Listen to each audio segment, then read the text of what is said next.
Pilot, air hostess, airport staff ఏ job అయినా aero falcons తోనే సాధ్యం. కోర్స్ చేయండి, జాబ్ కొట్టండి. Contact now. Hi hello welcome to post 360. నేను మీ మురళీ రాపల్లి. ఈవీఎంస్ పైన మనకి అందరికి ఎంత డౌట్ ఉందో అందరికీ తెలుసు. ప్రతి ఒక్కరూ ఈవీఎంస్ వల్లేనే జగన్మోహన్ రెడ్డి గారు ఓడిపోయారన్న విషయాన్ని క్లియర్‌గా చెప్తూ ఉంటారు. ఈ క్రమంలోనే ఈ ఈవీఎంస్ పైన మాట్లాడడానికి ఒక్కటైనా స్ట్రాంగ్ వాయిస్ ఉందా అంటే కాంగ్రెస్ పార్టీ నుంచి రాహుల్ గాంధీ గట్టిగా గద్దించి అడుగుతూ ఉన్నాడు. అయితే ఈ ఈవీఎంస్‌ని ఎలా మేనేజ్ చేస్తున్నారన్న విషయం ఎవడికి తెలీదు. అయితే ఈ క్రమంలో ఇంకా ఎవరైనా ఆంధ్రప్రదేశ్ నుంచి ఎవరైనా మాట్లాడతారా అంటే మిథున్ రెడ్డి ఒక్కడే స్ట్రాంగ్‌గా రిప్లై ఇవ్వటం జరిగింది. ఏంటి మిథున్ రెడ్డి ఏం చేశారంటే లోక్‌సభలో మిథున్ రెడ్డి మాట్లాడుతూ ఈవీఎంస్‌లో జరుగుతున్న అక్రమాలని, ఆ ఓటింగ్ శాతం పోలైన విధానాన్ని క్లియర్‌గా దుయ్యబడుతూ ఆయన క్లియర్‌గా మాట్లాడటం జరిగింది. ఈవీఎంస్ అనే మాట పార్లమెంట్ మొత్తాన్ని తలకిందులు చెబుతుంది. ఎందుకంటే ఈవీఎంస్ మాకు 6 గంటల తర్వాత 15% ఓటింగ్ పోలైంది. ఎలా పోలైంది? మేము వీవీప్యాట్స్‌ని అడిగితే ఆటిని తగలబెట్టేసాము, కాల్చేసామని చెప్పారు.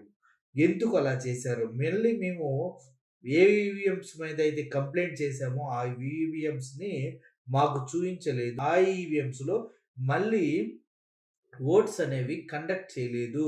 ఏవో వేరే ఈవీఎంస్ తీసుకొచ్చి అక్కడ పెట్టి వాటిలో ఓట్లు వేయండి, మాక్ పోలింగ్ అంటూ సోది కబుర్లు చెప్పారు.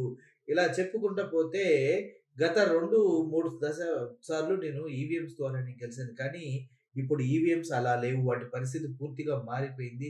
దీన్ని ఎవరో మ్యానిపులేట్ చేస్తున్నారు. Not only in India various కంట్రీస్‌లో ఈవీఎంస్‌ని పూర్తిగా బ్యాన్ చేశారు. ఎందుకంటే ఆ ఈవీఎంస్‌ని పూర్తి స్థాయిలో మేనేజ్ చేయగలరు అంటూ ఎలన్ మస్క్‌తో సహా చాలామంది చెప్పారంటూ వైఎస్ఆర్‌సీపీ పార్టీ తరపున మిథున్ రెడ్డి గడ్డలాడించారు. సభ మొత్తం అలా వింటూ కూర్చుంది. అప్పుడప్పుడు బీజేపీ వాళ్ళు అరిచినా కూడా ఎవరు వాళ్ళని పట్టించుకోలేదు. చివరికి మిథున్ రెడ్డి మాట్లాడిన విధానాన్ని మీకు ప్రెజెంట్ చేయాలని చూస్తున్నాను. వెరీ కన్‌స్ట్రక్టివ్ వేలో చాలా చాలా నీట్‌గా, అర్థవంతంగా జరిగిన అన్యాయాన్ని పూసగుచ్చినట్టు చెప్పాడు. రాహుల్ గాంధీ అలా చూస్తూనే ఉన్నాడు.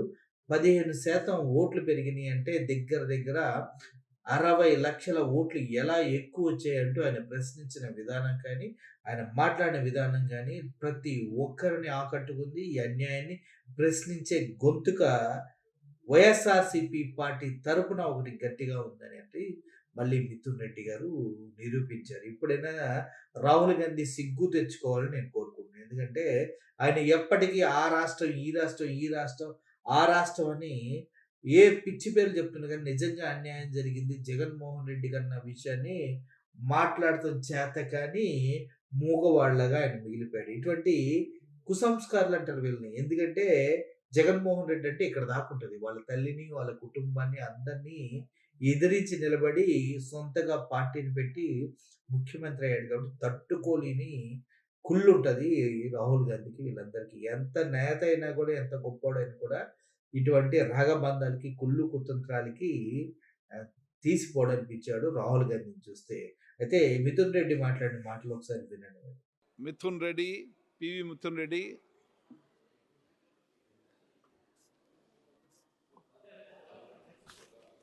Thank you, sir. Elections are like the cornerstone of our democracy. The integrity with which the elections are being held is paramount. Sir, the elections should be held in the true spirit of the democracy. The elections process should be such that both the winners and losers should have complete trust in how the process has been done. So there have been a lot of doubts and a lot of issues. And like every other party, we represented to the Election Commission of India. Sir, there have been some issues which we have raised. I will just mention 2 or 3 issues which we have raised.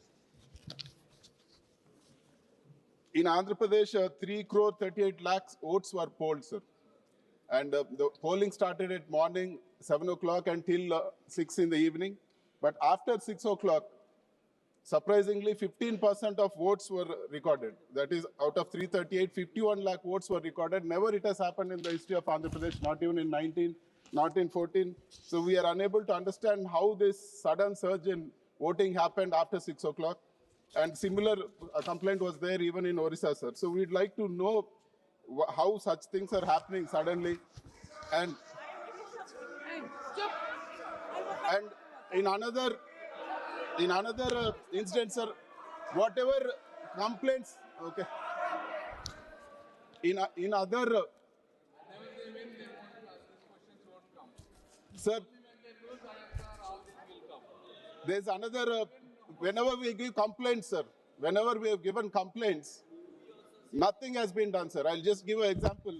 So in Vijayanagaram, in polling station 9 and polling station 4, our former MP gave a complaint, sir.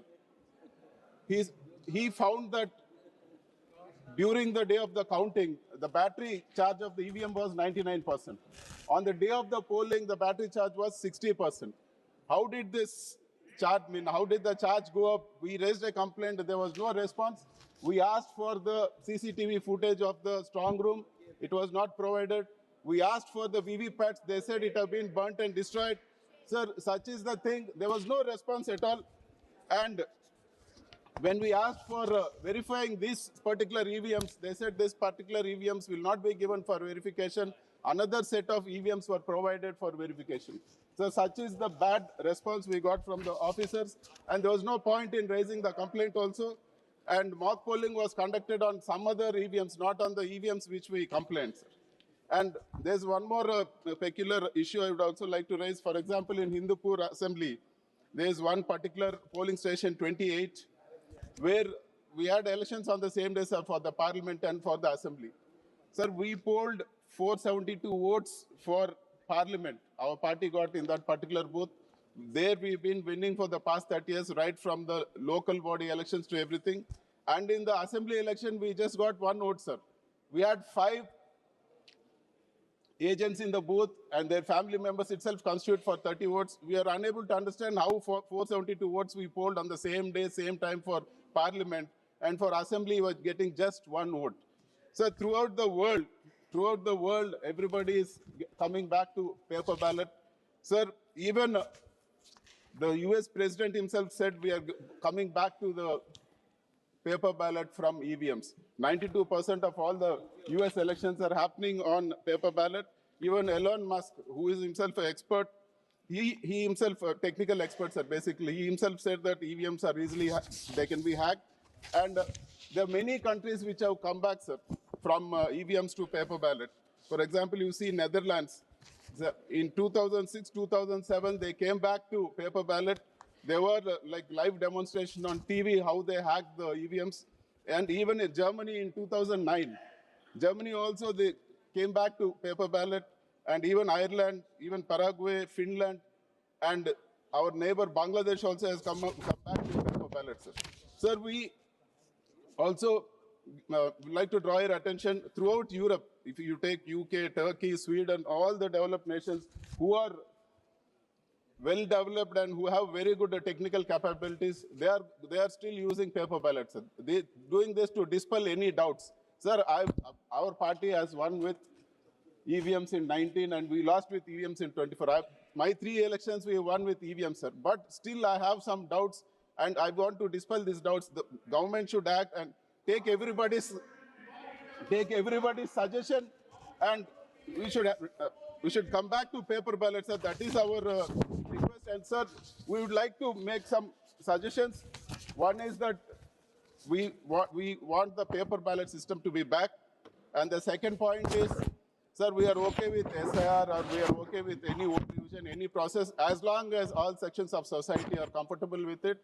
And third, all parties should have access to webcasting, sir. There should be webcasting in all the polling booths, and webcasting should be accessible to any booth.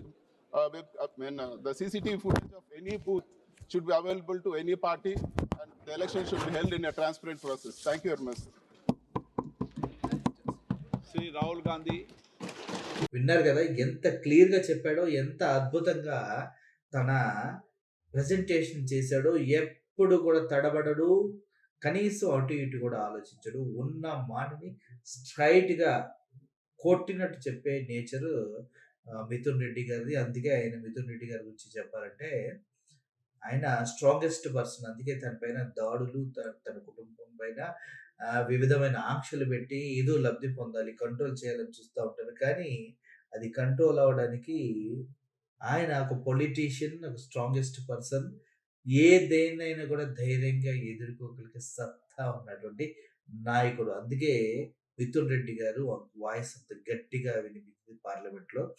దీన్ని విన్న తర్వాతైనా కనీసం సభ సిగ్గు తెచ్చుకొని వారికి జరిగిన అన్యాయాన్ని కూడా ప్రశ్నించే విధంగా ముందుకు వెళ్ళాలని కోరుకుంటున్నా. ఎందుకంటే ప్రతిసారి జరిగిందే జరిగి ఈవీఎంలతో మ్యాజిక్‌లు చేసి, మోసాలు చేసి గెలుస్తూ ఏదో సాధించాలని చూస్తున్నటువంటి కూటమిని బద్దలు కొట్టవలసిన అవసరం ఎంతైనా ఉంది.